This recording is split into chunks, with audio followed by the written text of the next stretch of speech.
And welcome back to another episode of Tiger Talk with the 1400 Club. It is the Corey C. And I have a special guest with me. He is a recent signee, four-star recruit. You already know who it is. Tristen Sion. Welcome to Tiger Talk with the 1400 Club. Thank you. Hey, how you doing, man? I'm doing good. How about you? Doing well, man. This is an exciting time of the year for football fans. Around Christmas time, we get to unwrap some gifts, which we consider the signees, right? It's like Christmas presents for us grown-ups, right? That's our Christmas presents. So I just want to know, first and foremost, are you as excited as the fans are? First of all, can you tell how excited the fans are to have you? Let's start there. Oh, yeah, I can tell. It's a lot to take in. Yeah, it's crazy. It's definitely different. It's Mhm. different. So when you say Yeah, and different, I'm ready. tell me what that means. What do you mean? How is it Like different? it's different. Like the fan base is crazy. And I've been around a lot of fan base, and this one definitely just set the bar Hmm. So for when did you sure. realize that? Did you realize that after you signed or while you were being recruited? Because it wasn't just the coaching Oh, staff recruiting you; it was the fans recruiting you too. I already know. yeah, yeah. Yeah. It was from the jump. Once I've been offered by Jackson State, it just went it yeah, it just skyrocketed. Like it's crazy. I never yeah. It's speechless. Like Jackson State fan base is one of a kind. No doubt, no doubt, no doubt. So, congratulations, man! A big moment in your life for signing to going to college, period, and then obviously playing football and getting a scholarship. I know that's huge. So, how has it been for you? What has it been like since the announcement, as far as the phone calls, text, direct messages from friends and family?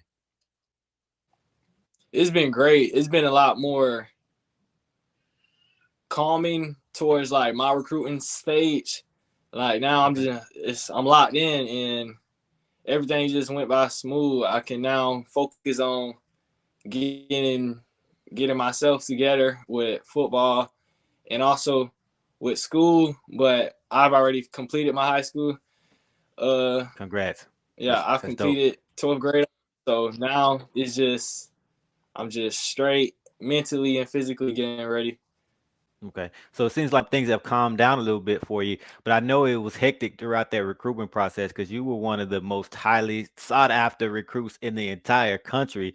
We're talking about 40 plus offers. So talk about if you can sum up that recruiting process in a nutshell, what was that like for you and your family? Yeah, it was everything happened fast. Really? It was crazy. As in, like mine's kind of like from when I was in South Florida. I started seeing all the ninth grade, eighth grade, ninth graders blowing up in offers. So mine's kind of was delayed really till the end of my sophomore season. Then once Hmm. that just started, it just blew up from there. So I say it was a lot of stress wise because everything happened fast. It wasn't yeah, everything was just consistent and it was fast paced. So that the recruiting process it was fun, of course, it was fun, but at the end of the day, as I got older and mature, it became stressful. Wise Hmm. picking what school because almost every coach telling you the same thing, and Hmm. then yeah, so So how did you kind of decipher between if everybody's telling you the same, how do you decipher between who was being genuine? I'm pretty sure your family kind of helped you with that. It was just a gut feeling and I don't mean when it came down to Jackson State. I mean narrowing it down from 40 plus offers because I know that's challenging. So were you able? Was it based on just a gut feeling and building a relationship, or how do you kind of know who you wanted to take seriously? it was based off. Okay, so of course I looked into academics wise, right? Hmm. But Hmm. I say it was really it was really off of like, all right, so coaches tell you different, like most coaches gonna tell you the same thing. You hear a lot from different universities, coaches tell you the same thing. So it was more like me understanding that that's their job to do and just me talking to the players, because the players never, like, even during when I went to practices, the players never lie. So it was more Mm-hmm. like that, and also it's just something stands out in the university and with the coaching program. So that really narrowed it down to like quick five, and it was just Mm-hmm. like, hey, which one of these universities will I excel at? Mm-hmm. Mm-hmm. And as I said, you had 40 plus offers. So the suspense of the announcement, that was fun for us as fans. We didn't know. It's, obviously if we follow you on Twitter, you let it be known that everybody had a shot. You talked about, it didn't matter the logo and the big names, none of that mattered. It came down to being just what's going to be the best fit for you. So from what I understand, your family members didn't even know up until you actually made the announcement. Is that true? Were they in suspense as well? Yeah, that's true. I didn't let anyone know until it happened. So it was more like they're just like throwing out, okay, we think you should go here, we think you should go there. So it was more like that. But at the end of the day, um, my family is confident that I would pick the right decision, as in like 40-year plan, and with football. So it was more like they was guiding me, but Mm-hmm. they made sure that they didn't force me to go to one school that they wanted Okay. me to go to. Right. And as I said a couple of times on Twitter, as you were being recruited, you just talked about the logo, right? You're not going to pick a school because of the logo. Yeah. So, talk to me about how you developed that mentality, because a lot of people in your positions, they do try to pick the school based on the logo, or the big, the big time school or the Power Five. So it seems as though that didn't matter to you; it had to be a right fit. So, how did you kind of develop that mentality? Yeah, like straight from the jump, I was into the logos. Like I've I earned um a few well, I earned big school Mm-hmm. scholarships. So I was like, yeah, I'm going there just because of the school name and the history of the Mm-hmm. school. But then as time passed, you may or may not know, but I was committed to UMass, Georgia Tech. Mm-hmm. So it was more like, okay, um, I don't have to. Yeah, yeah. So like as time passed, it was more like, okay, maybe logos isn't the best choice. Like Mm-hmm. maybe just because the school is hot right now, that's not that's not the correct option. So honestly, it just came down to me mentally maturing and understanding that you can go anywhere and represent anything and still make it to a high level. Wow. Man, that's awesome, man. You talking about mentally maturing at your age, and you did that in a short amount of time, right? Do it throughout the recruitment process. So that's pretty cool, man. So kudos to you for having that mindset, not getting caught up with all the hype and everything surrounding some of the, glamour programs, are really just making the best decision for you and your family. Obviously, Jackson State has been there from the start. So talk about the recruitment by Jackson State, how that went. Talk about your visit and things like that. Okay, so I say around spring, yeah, spring season of my year, Coach Pollock for a few, and then Coach Mathis hit me up during like round 7-on-7 season. Mm-hmm. So, and we was just talking, like we was talking for at least a month Okay. before he offered me a scholarship. So it was more like I like that because he wasn't trying to, okay, we're gonna offer you because another school offered you. He Mm-hmm. was actually trying to build our relationship, get to know me and my family, and that stood out because a lot of coaches, they see LSU offer you, they're gonna offer you the next 5 minutes. Mm-hmm. So I like that a lot, and it was different. So, and it's crazy because at first I wasn't really into Jackson State. Mm-hmm. Like as they were recruiting me, I committed to a school, so yeah, so I wasn't really as interested as in Jackson State. So um as time passed, me and Coach B started talking a lot, and we just set up an official visit. I think it was the week after homecoming. They Mm-hmm. played Southern University. Mm-hmm. Yeah, so we went. I went to official visit, and it just opened my eyes. And I've been to probably 30 plus visits. So that one was just different, and yeah, I enjoy everything. I enjoyed and yeah, I enjoyed a lot. And it wasn't really about taking pictures and all of that. I enjoyed the one on one conversations. Mm-hmm. Especially with Dion, I enjoyed that one. Mm-hmm. That was unique.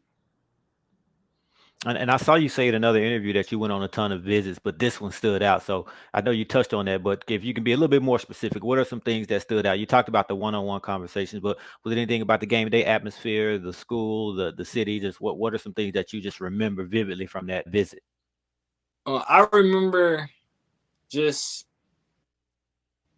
us going around Jackson. Like I could see the environment and all of that. So I like the way they didn't try to just show me the good. They showed me both sides, the Mm, bad. Um, and that was different because a lot of schools they're just gonna show you things near the campus, which is usually top tier and looks good. So I like that a lot because at the end of the day, I plan on being at university for 3 to 4 years. No matter if I get drafted early, I'm still gonna finish my college mm-hmm, career playing mm-hmm, my college career with academics. mm-hmm, So um yeah, everything was just real. Like they didn't mm, sugarcoat nothing. They were telling me about crimes that happens, all of that. So mm, I yeah, that really like showed me that okay, they not gonna hide nothing from me. So mm-hmm. that was good. Now, as far as the HBCU atmosphere environment, is that something that you grew up around now? And also just kind of tell our fans where you're from, because I see Louisiana, then I see went to high school in Florida. So just clear that up for us. And then from there, talk about Um, where you're exposed to HBCU football growing up. I'm from Louisiana. I was birthed in Opelousas, but mainly lived in Baton Rouge. So moved to Florida 6th grade, 5th grade, Okay. 6th grade. I was living in South Florida in West Palm Beach all the way up to my ninth grade year, finished ninth grade. Going into my 10th grade, I moved to Tallahassee. Okay. And yeah, right now I'm currently in Tallahassee. Okay, so Louisiana is originally home. So growing up, and obviously in Baton Rouge, that's Southern Jaguar territory. That's our arch nemesis. We do Yeah, not like the Jag. So, but just growing up, yeah, even mom in Tallahassee, I mean, graduated. that's FAMU. Yeah, That's FAMU. So two of our biggest, games, as far, especially from a crowd standpoint, best game day atmospheres. Those are two of the best. So, were you accustomed to HBCU football growing up? yeah. My mom graduated from Southern University, so yeah, I've been to Bayou Classics with Southern versus Grambling. Um, I was actually gonna go think this year, but I went the year before. Hmm. Um, yeah, so HBCU. If I walk around my house, you see Southern, you see Okay. a big blanket on the wall. Like yeah, so HBCU definitely. Okay. So, Yeah, so you're familiar with it. yeah, Now, when you made the announcement, there was a young lady standing beside you that got really, really excited. Was that your mom? that was my mom. It is crazy Okay. because the whole time she's throwing out. She wanted me to go to Southern HBCU, Mhm. but I made it seem like I was going somewhere else just so I could see her reaction. But a funny story about it is that when she jumped up, she thought I said Southern University, Oh, that's what it but is. Okay. um, Okay, that's what happened. yeah, she thought I said University. Then that's when she looked at the hat. And she was like, "Well, I wanted you to go to Jackson State too." So then she got excited again. Okay. I caught that. It's like she was super happy and then she just paused and looked at you. I was wondering what was going on. So she thought you picked Southern University at first. After, after Yeah. you okay, because I know you started with that LSU. Wow. Okay, so she's Mm-hmm. okay with that? Because that's a big time. I Yeah. mean, man, that's a big time rivalry. Right. And the documentary I'll be dropping, you'll see like she definitely was like she wanted me to go to Jackson State too. Okay. Plug that documentary, man. Let us know. Where can we find it? When is it dropping? What's going on with it? It's my YouTube channel. It'll probably drop the first day I hit campus. Okay. All right. And when will that be? When are you do you know when you'll be on It was campus? fourth, but today it recently got changed to the sixth, so I'll be on Okay. campus on it. Early enrollee, graduated early. That's awesome. I definitely want to get to that in a second, but I just want to go back and finish up talking about recruitment. So, you talked about Coach. I think you said Coach Pollock, and I think you said Mathis. So, and of course Deion Sanders. They've all moved on. Mhm. So, considering that they initially recruited you, and obviously they left. First of all, how did you feel when you found out that Coach Prime will be leaving? Did that immediately affect your consideration of Jackson State? I mean, obviously, ultimately it didn't, but in that moment did you say, okay, well, I'm probably not going to go there? And how did you react to it? Um, I'm thankful that members on the coaching staff actually informed me like a couple days to a week before it went public that they was leaving. So um it was more like I was gonna commit like a week prior, but they was just like just hold it off right now. We might not be here. And then once he made it public, it was like, okay, it's fine. I'm coming with y'all. So yeah, everything was going to plan. But then I just thought about it and was like, I really would want to go to HBCU. And it was more like, will I be comfortable in Colorado? Um, yeah, so I didn't really have a feel for Colorado. I never been there before. So it was more like I got to December 21st and I was like coming up in a few days. So I was just like, um, I want to play for HBCU. And out of all the HBCU offers I have, I was like, I'm going to Jackson State, and that was just what it was. Wow. Wow. Amazing story, man. Amazing story. And obviously, you talk about it. I mean, you're a big proponent of HBCUs. I know you talked about showing the world that they can be done from Jackson State. So just expound on that tweet, expound on that statement. All right, so it's really like I'm gonna show that you can start. Like you don't have to hit the transfer portal, then come to the HBCU and make it to the Mm, league. People might use that as an excuse. So I want to show that it can start and end at a HBCU, and mm. that's my plan. Good point. So Great point.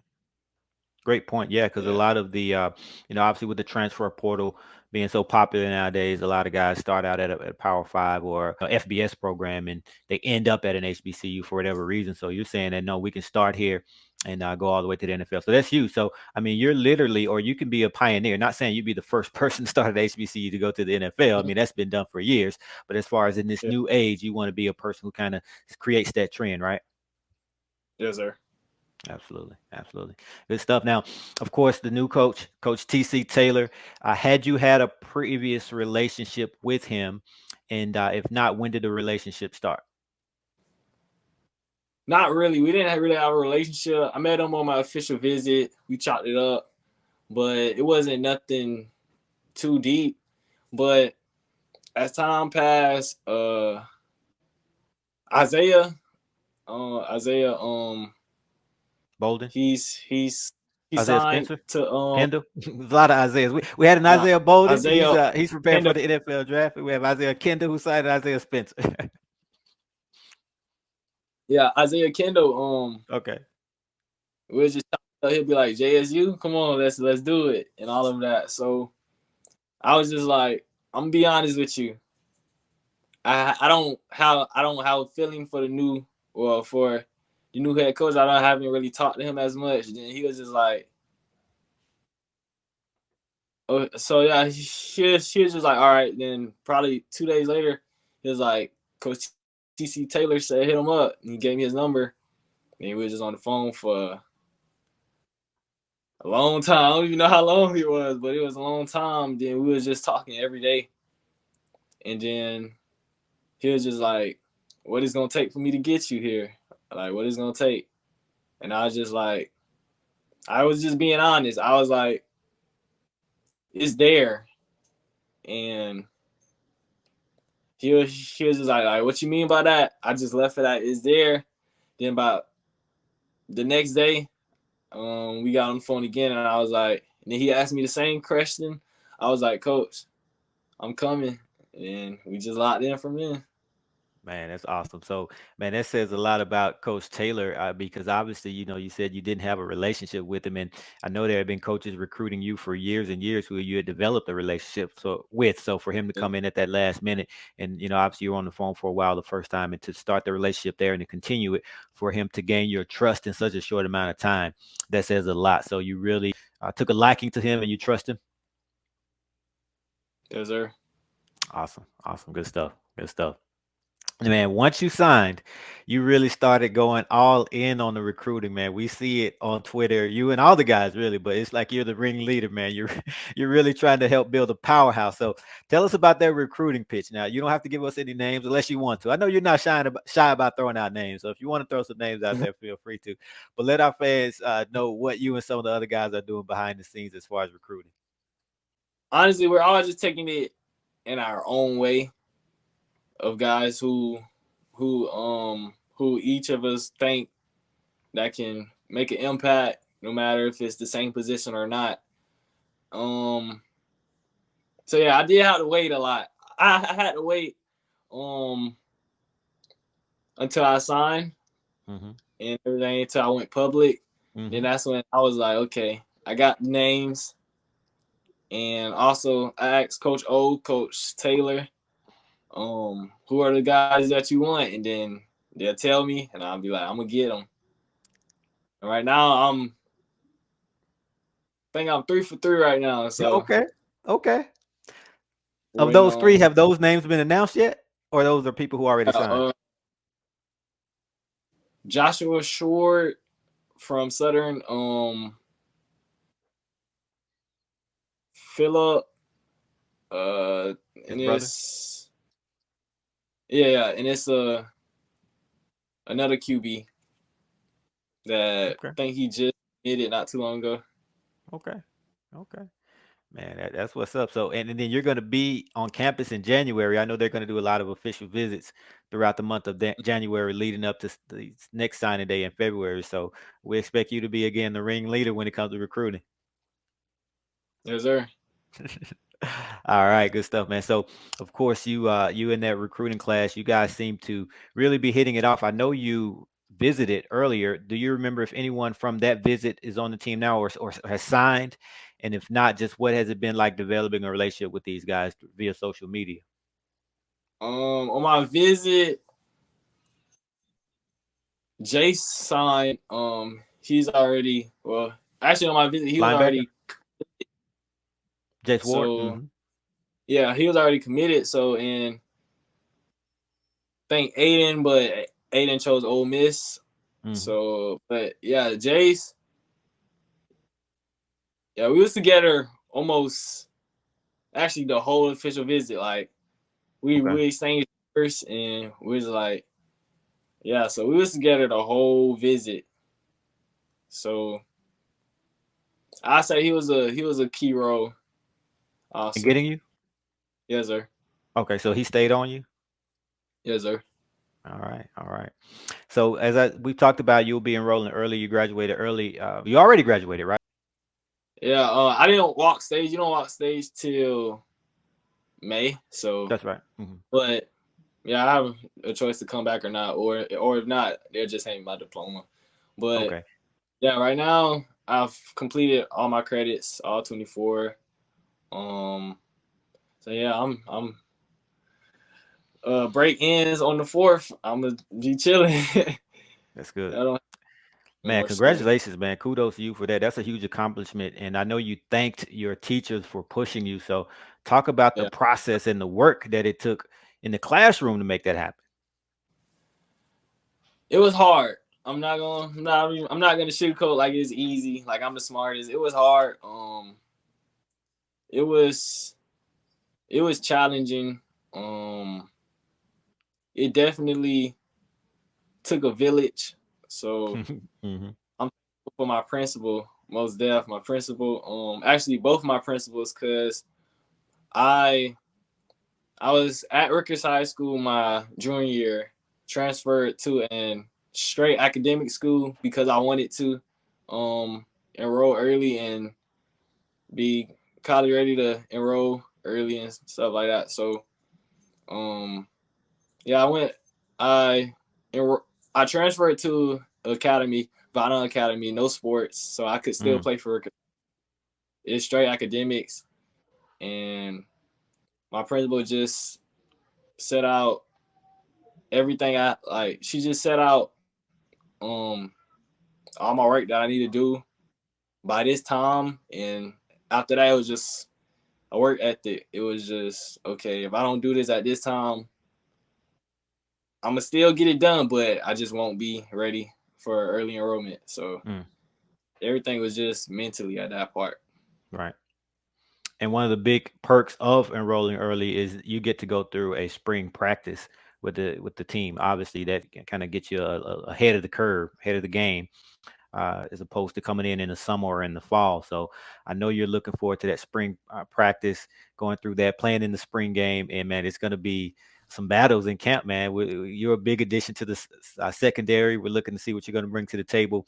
But positionally, where do you see yourself? Because I've seen you listed at cornerback, safety. Just what position do you play? What position do you prefer? And have you had talks about where you fit into that secondary at Jackson State so far?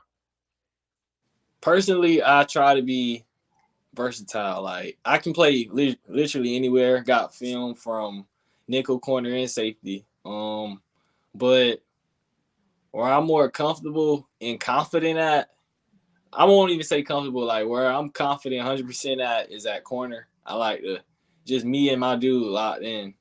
Hmm. So, and I know from what I've seen, Jackson State play a lot of man.